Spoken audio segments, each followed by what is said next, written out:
বিএনপির পরিবারের পক্ষ থেকে প্রতি মাসেই তোমার কাছে আমরা আসার চেষ্টা করি, সেইটাই স্বরূপ আজকে আবারও তোমার সঙ্গে দেখা করতে আসলাম।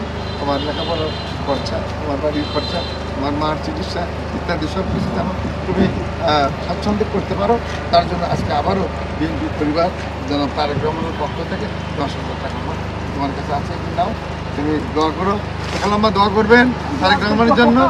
উনি পাই আমার সন্তানের মতন, আমি তা আল্লাহর কাছে দোয়া করি, তাই আরো দেশের জন্য আরো মানুষের জন্য উপকার করুক। শেষ করো, দেখি আল্লাহ যদি কিছু করতে দেয়, তোমার হাত দিয়ে তোমার বাবার বিচার করতে পারি কিনা আমরা দেখবো। শুনছো যে তোমার এক বক্তব্যের কারণে পুলিশ সজাগ হয়ে ধরে ফেলেছে। আর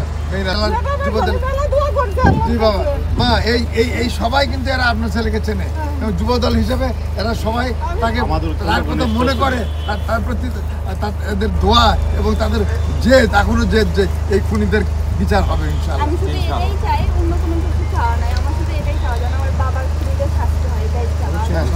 দেশবাসীকে জানানো, দেশের সমস্ত নেতাকর্মীকে জানানো, তারা যেন জানে, দেখে যে আমার দলের নেতাকর্মীকে কিভাবে তারেক রহমান কি নজরে দেখেন, এটা আসলে জানানোই উদ্দেশ্য। যেটা উপকার হচ্ছে বাবা, উপকার না হলে আমার এই ছেলে মেয়েটাকে আমি পড়াশোনা করাবার পারি।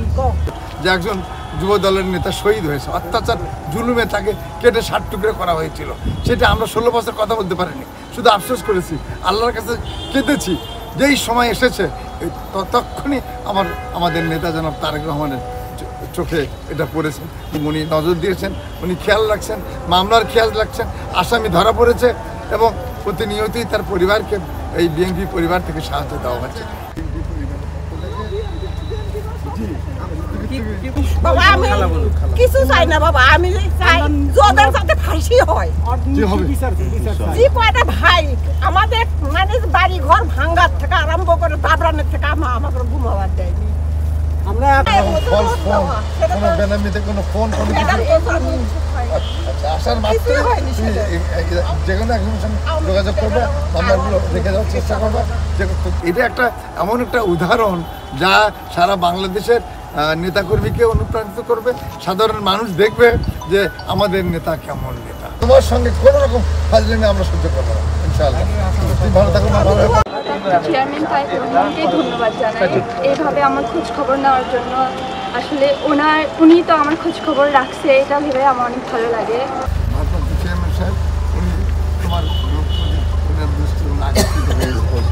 আমি হতে চাই বন্ধ, আর আমি যেন আমার বাবার বিচার করতে পারি, এটাই আসলে তোমার বাবার এই মামলার খোঁজ নিলে ঘটনা জানে, তুমি অসহায় অবস্থায় পড়াশোনা করছো, এই খবরটাও আমরা জানি এবং অন্য বছর হয়েছে।